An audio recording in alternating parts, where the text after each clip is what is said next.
So Travis, first of all, thanks for hopping on here, man.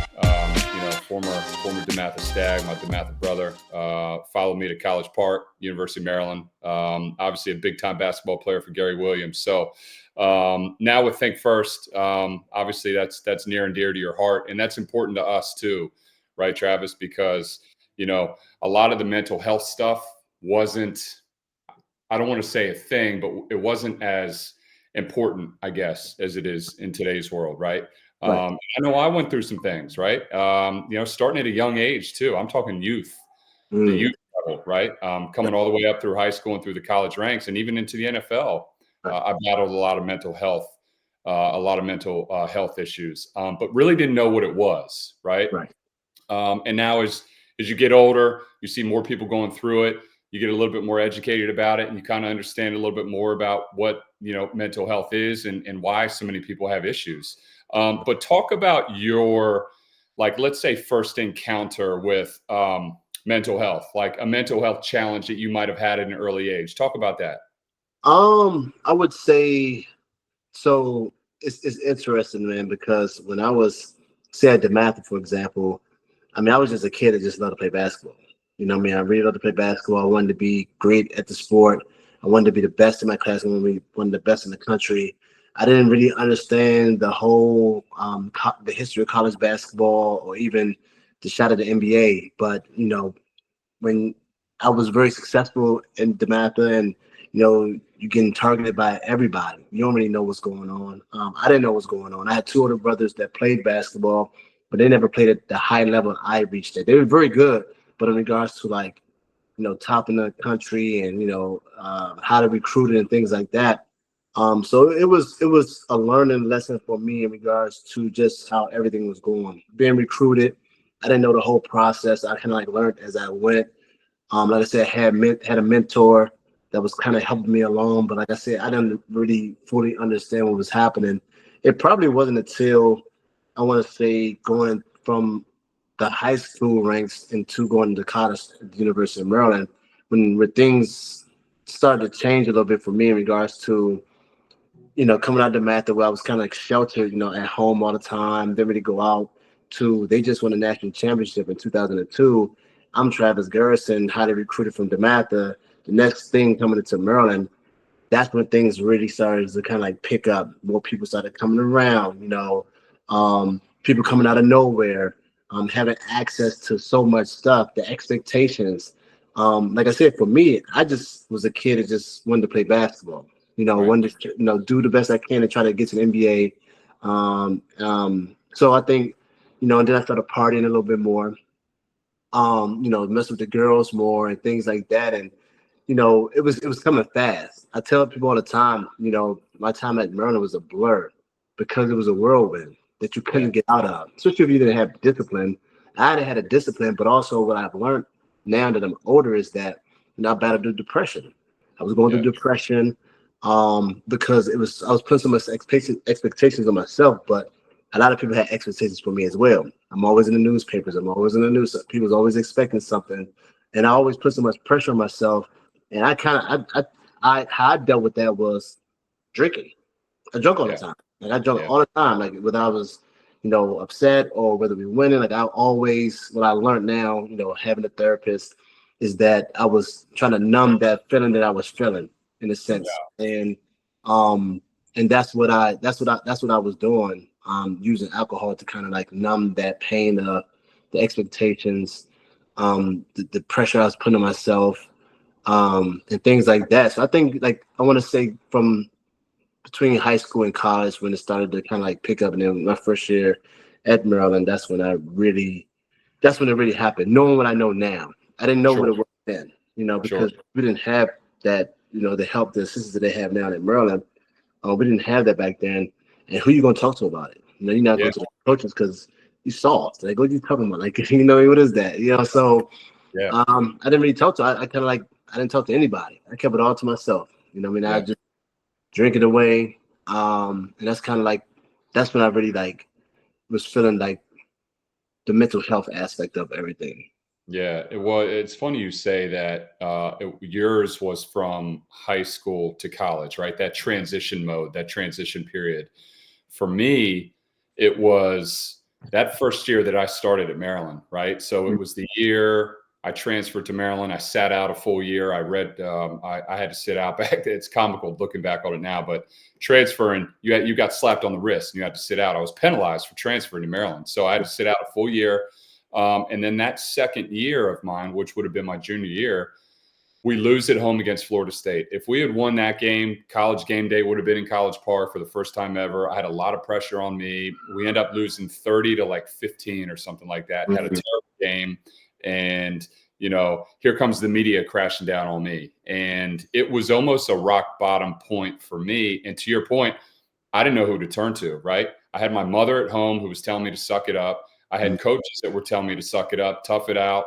Right. Like I didn't know who to talk to and even like what to say. Right. And how to kind of dig myself out of that depression hole. And I will say one of the coaches that I talked to was Coach Loxley. And I had a personal relationship with him. He recruited me out of high school and I was so close with him, closer than I was with Charlie Taft, my quarterback coach, and closer than I was with Ralph Friedgen, my head coach. He pulled me into his office after that game and gave me a miracle pep talk. And I visited him every week or every day that week before the next game. And, he talked me into going back out of practice, getting better, going back on the field. And sure enough, from there on, the rest is history. But going back to you, Travis, was there a rock bottom moment where you're like, man, I don't know if it can get any worse, right? And who did you turn to? Man, I had a girlfriend at the time. So I was like, rock bottom for me was, rock bottom for me was when I got in some trouble at Maryland, man. I got in some trouble at Maryland. My senior year, I mean, like I said, it was always like a back and forth. Okay, I'm gonna stop partying. I'm gonna focus. I'm gonna lock in. Every summer going to that next year, I'm gonna lock in and focus. But always, like I said, it was a whirlwind for me. Yeah. I think I got in trouble, and it was like the most embarrassing thing ever for me during that time because I've never experienced anything like that.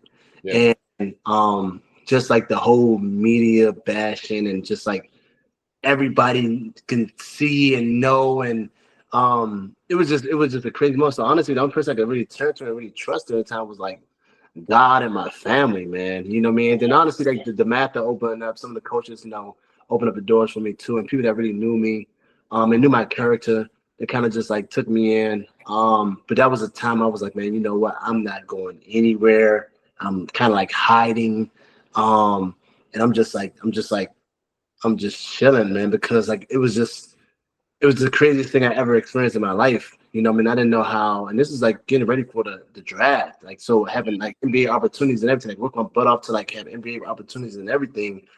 And that was like the rock bottom moment for me, man, when it was just like, man, like I don't know, I don't know who I can trust.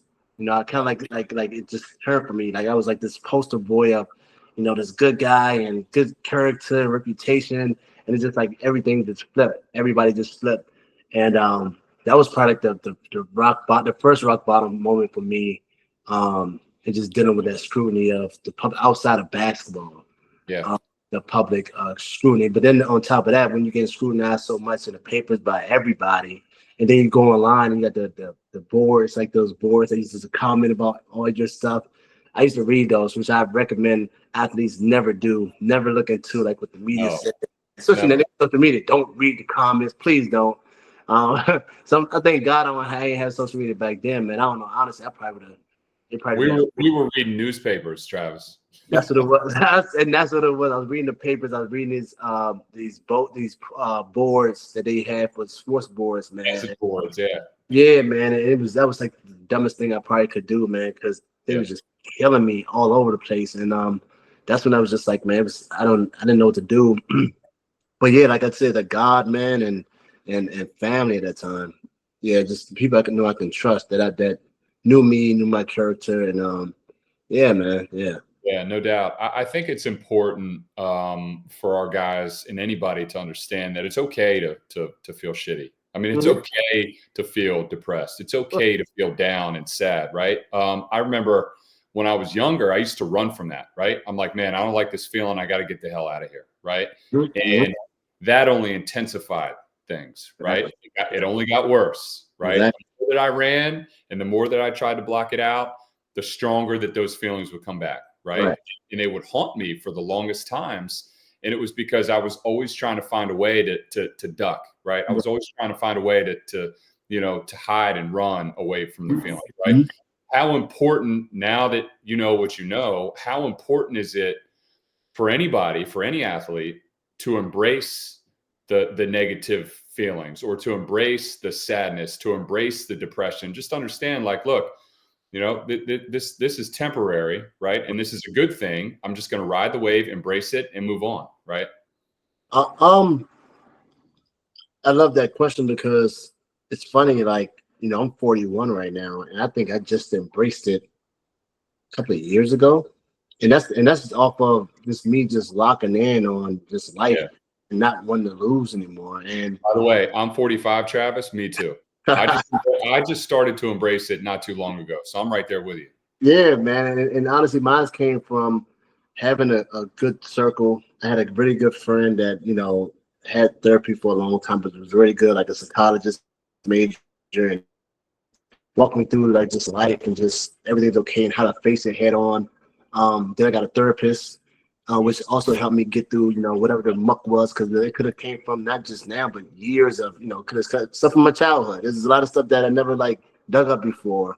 And then, I kind of cut back on a lot of things. I kind of like really locked in. So I started getting more clarity, and I started to deal with things a lot differently, as opposed to like when I'm getting upset or when I'm trying to avoid something, I run to like alcohol. I run to something to avoid the problems. Where now it's like I embrace the problem. It's not the easiest thing in the world because you're gonna feel all the feelings. You're gonna feel all the feelings, but it's much healthier than the opposite in regards to when to run to like something that's not healthy, like getting drunk, just like trying to avoid it, whereas that can cause more problems.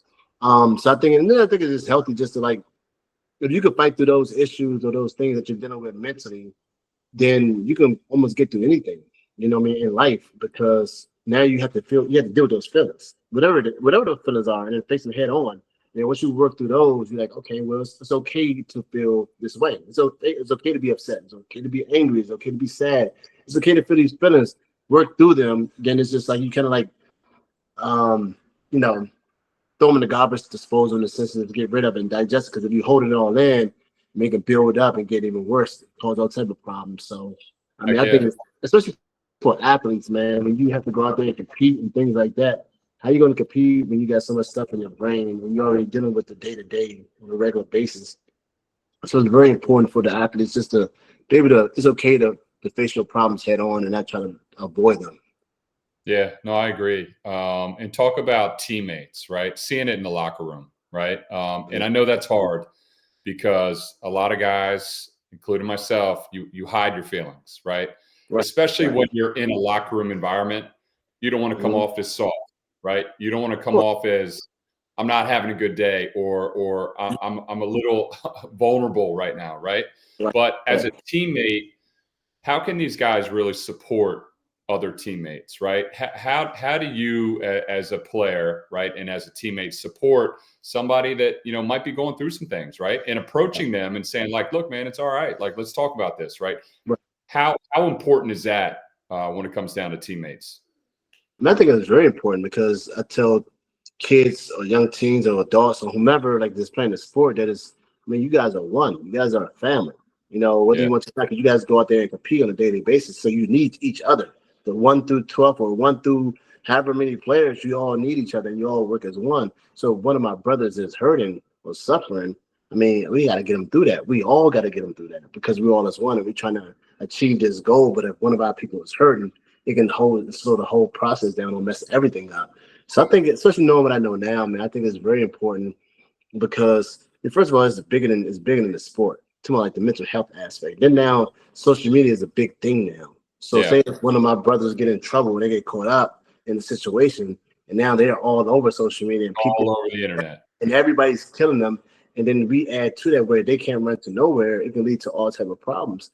So it's very important to have somebody to talk to, even if they don't want to talk to you, but say it's okay to talk to somebody. Correct. You know what I mean? Because, you know, like I know I came up in the era where you try to talk to your teammates about a problem. They're like, oh man, they you know, they're getting on you, making fun of you and stuff. Whereas, yeah, that's right. It's knowing what I know now, man, it's not the healthiest thing to do. And you got to take it serious, because they can smile on your face because they don't want you to feel a certain way, but they can really be, dying on the inside, man, and it can cause a lot of problems. So it's very important for the teammates just to be there for their brothers or their sisters or whatever it is, and just stand by them, whether they talk to them or not. They just try to find them help or get them who they need to talk to. Like I said, athletes now, they have so much help. They have people, counselors, and therapists and psychologists. They have all this assistance now.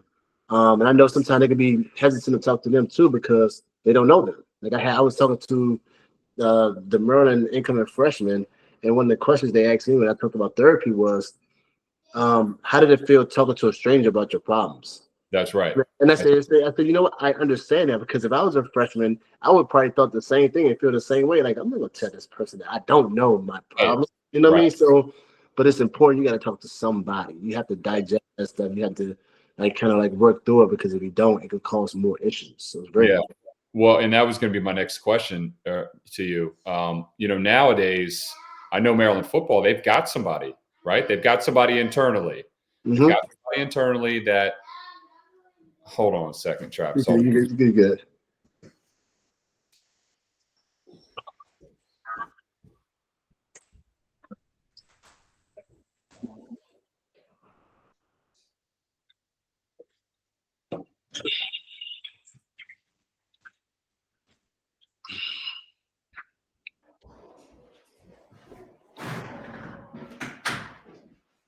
Sorry, Travis. Don't worry. Give me a chance to close my window because it was making so much noise on the outside. No, I couldn't hear it. All right. So I know Maryland football, they've got somebody internally, right? More of a counselor, a mental health specialist, right? Which back in my day, 20 plus years ago, we didn't have that, right? Nope. I mean, we didn't have anybody in-house that was labeled as a mental health specialist. Now, we had counselors, right? But they were more like academic counselors or, just somebody within the office that you could talk to about an issue that you had. But come on, man, they weren't mental health specialists. So if it's me, it's very important for me to take advantage of that. And I think they have open sessions where guys can come in on a weekly basis and sit down and have an open session, right? Right. How important is that for our guys to take advantage of that? Don't be nervous. Don't be scared. Don't be intimidated about these mental health specialists, because look, everybody goes through some things at some point in their life, right? So to get ahead of it and to educate yourself on it and to learn about it, I think is very important, right? Yeah, and I agree. And what I can tell them is that at least try it out. And I just tried out one time. Give it a chance, and then just hopefully they feel comfortable with the person that's helping them, the person that they hired to come help these athletes, because it could be very key. It could lead to, if I had that back when I was in college, my college career probably turned out differently. Totally different. Yeah, it's up to me to make choices that I make in order to help myself. But if I can have somebody that can sit down and work through just something that's bigger than the dealing with, I can talk it through, and I can put it understand and comprehend oh, this is a little deeper than that, and just kind of get a full understanding. My career could have been totally different. I probably could have caught this early on, opposed to when I'm 40 years old or 38 years old. I think, like I said, I preach that to the athletes now. Man, I have a therapist, I have people I talk to. I don't hold anything back right now. If I'm feeling a certain type of way, I'm expressing it, because that way at nighttime when I'm going to bed, I'm at peace. Because I got everything I'm feeling is out, and I feel clean. I don't feel like I hold anything in. So it's hard for me to hold anything in there right now. And I used to be one of those ones that didn't talk about anything. Even my ex-wife, that was kind of one of the problems. You're not transparent. You don't talk about. I was very quiet. I kept everything to myself. I felt like I was much safer if I held things in, opposed to sharing, because I didn't trust people. Whereas now it's you have to get that stuff out of your system, because it creates mess. A lot of mess inside you. So it's very important to kind of just, whatever people that they hire, to kind of just talk to them, just share with them, and just see where it is, and hopefully they feel like they can trust them, where they can rely on them more. Yeah, no, I agree. I agree. I think it's very important. I wish I was exposed to help at a younger age. I mean, I think all the way back to grade school. I mean, shoot, sixth, seventh, eighth grade, where I started having issues. But for me, I'm just like, man, I just don't feel well today. I'm just going to stay home from school. Like, I think I'm getting sick. Man, that wasn't it at all. Right. Right. I was starting to.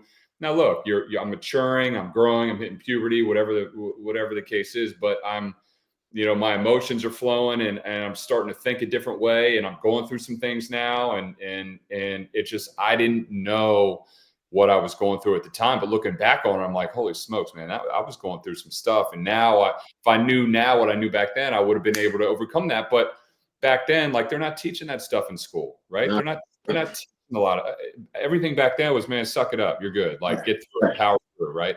Yeah. And it's different now. So talk about think first, right? I think that's so cool. What you have started. Obviously we're very appreciative of the partnership here. I think what you're doing for the young people in the game of basketball and mental health is huge. Talk about Think First. Talk about what made you start Think First Global, right? And talk about your program and kind of what you discuss with your guys. So Think First is funny, man. Think First started with me. It was for me. It was a thing that it was a reminder. I got a tattoo, like I want to say like 2014, 15. I got a tattoo on my wrist that said Think First. Then I got some wristbands and got a shirt that was somebody made for me. And I started wearing it. And more people was like, "What's Think First?" And Think First for me was when you go through things in life and you start to see how that affects not just the day, but how it affects your week or months or years, and just like how it can affect so much, or your family or your community and your business and your money is a bigger thing. That I think that when you're a young kid in high school or in college or just a kid, period, you don't think about, if I make this choice right here, how's it going to affect my life? How's it going to affect my future? How's it going to affect my kids? You don't have kids, so you're not thinking like that. Whereas I'm like, okay, let's take it back. Okay, if you're not a chess player, but this is how people play chess. It's like they don't think about this one move. They think about all the moves. Like if I make this move, what is that counteract move to that? Like how is the defense is going to defend that? So I kind of like just teach the kids. Think first is when it became what it was. I was more so of a mentoring aspect. I was just trying to go and speak and just share to kids and athletes. And it was more for athletes, to be honest with you, because I'm an athlete, but it can refer to anybody. So like, just not think about how your actions affect your now, but how can it affect your future? How can it affect your community? How can it affect your family? Because the choices you make, especially as an athlete, and you're in the limelight, things are totally different for you. And I saw so many athletes getting in trouble and losing opportunities and losing their jobs and losing their families and losing so many different things because of one bad choice that they made, because they're not thinking about everything. So I'm like, if I can help them think about everything, don't just think like this. Think about like, if I make this choice now, how good it's going to feel now, but think about how it's going to affect everything else. Yes. How's it affect my opportunity to get drafted? How's it going to affect my money? How's it going to affect my scholarship to go to college? How's it going to get me kicked out of school? How's it going to affect my kids when I get older? Because everything now is on social media. So it's not going anywhere. Everything is Google. It's not going anywhere. So I'm like, I'm showing them, I'm telling them how to think first. And it's funny because I used to wear the shirt. People are like, "What's think first?" I'm like, like something like from young to old. Like it was like people was like, "Oh man, I want a shirt. Oh, that's so cool." More people need to do that. And people are like, "What is think first?" I remember I went to a Maryland game and so many people come to me like this. What is think first? I'm like, man, seriously, like think first. Think first. Think before you make your choice. Right. So that's kind of what it was. It was like think first, make the right choice. And so I started like focusing on the athletes. And what it was with think first, I was like, okay, I played basketball. And it's funny, when I was in Turkey in 2013, I was on a bus ride and I wrote in my journal was just like the fundamentals of basketball, everything, passing, shooting, rebounding, things like that, and how it related to life.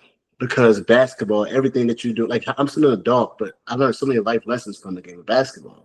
I said, okay, passing, the importance of passing in the game is like making the right pass, making a good pass to get the shooter open for a good shot. Okay, same thing. If I'm a teammate, passing good energy, being positive, off the court, being a good person. Those things like that is healthy. When I had good teammates, it was a good energy, and we achieved so much more. Rebounding, bouncing back from adversity. You make a mistake, how to bounce back. You're still alive. So what are you going to do? Are you going to give up, or are you going to keep moving forward? Shooting, taking your shot, going after your dreams, going after the role you have, believing in your shot. All those things. So I wrote that then, and then years later in 2019, I made it into a book, a curriculum. That's what we use now with Think First. We do basketball programming where we teach kids critical life skills using the game of basketball. But Think First was just for everybody, but I had to narrow it down, and I focused on athletes. I use basketball as an analogy, but it goes for every sport. I just didn't play football. I'm not a hockey player, I'm not a soccer player, but the fundamentals of that sport, the things that you learn in your sport, it relates to life. Teamwork. Transition.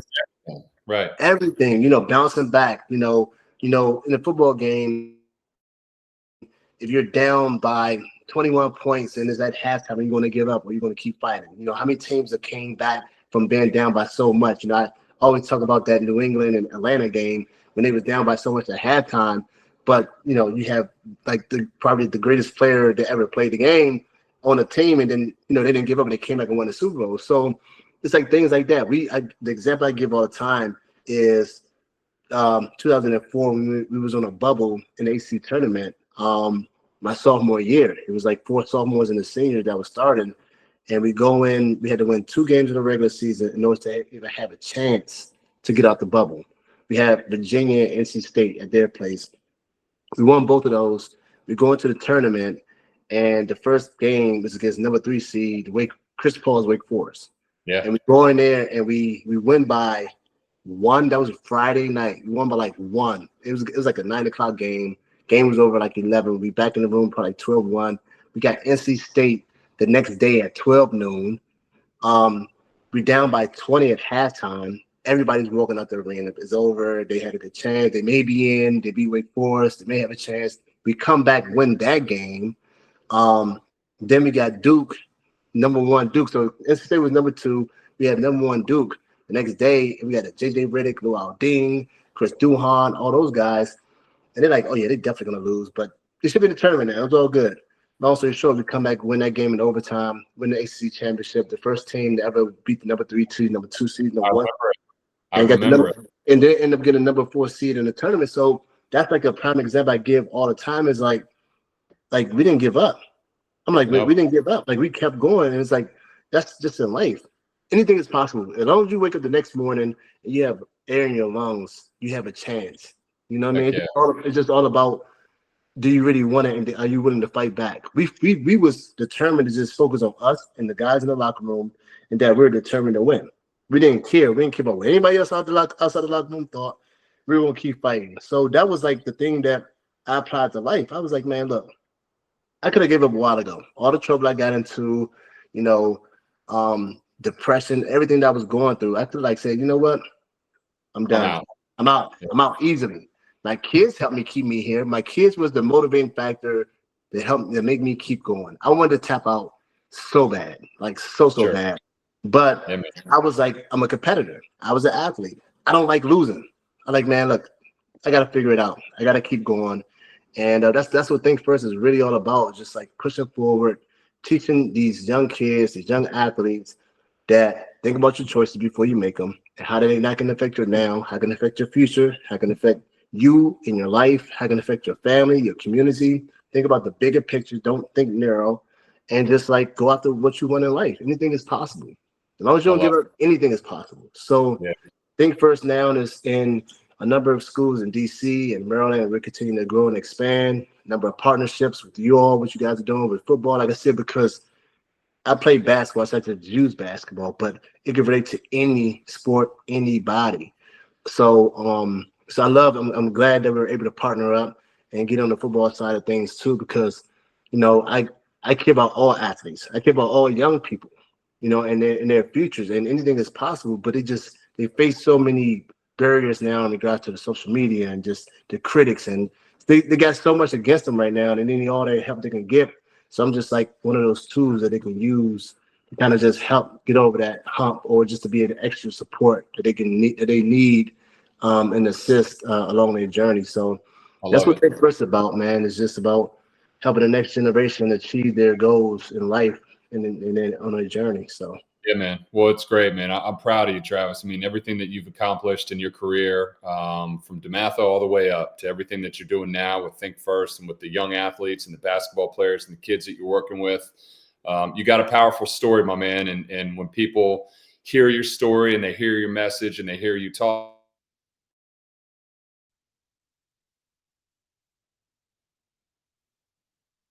that we're able to partner up with you too. So this is going to be a great partnership, and our guys can learn a lot from you. So thank you.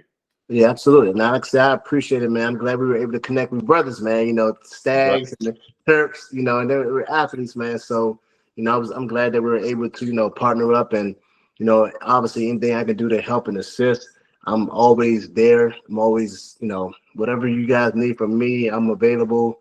I love this stuff, man. This is my life. This is my purpose. This is what I'm here for. So I'm all for it. Awesome. Well, good, Travis. Well, thanks, brother. I appreciate it, man. Let's keep in touch. All right. Yes, sir. Yes, sir. I appreciate you.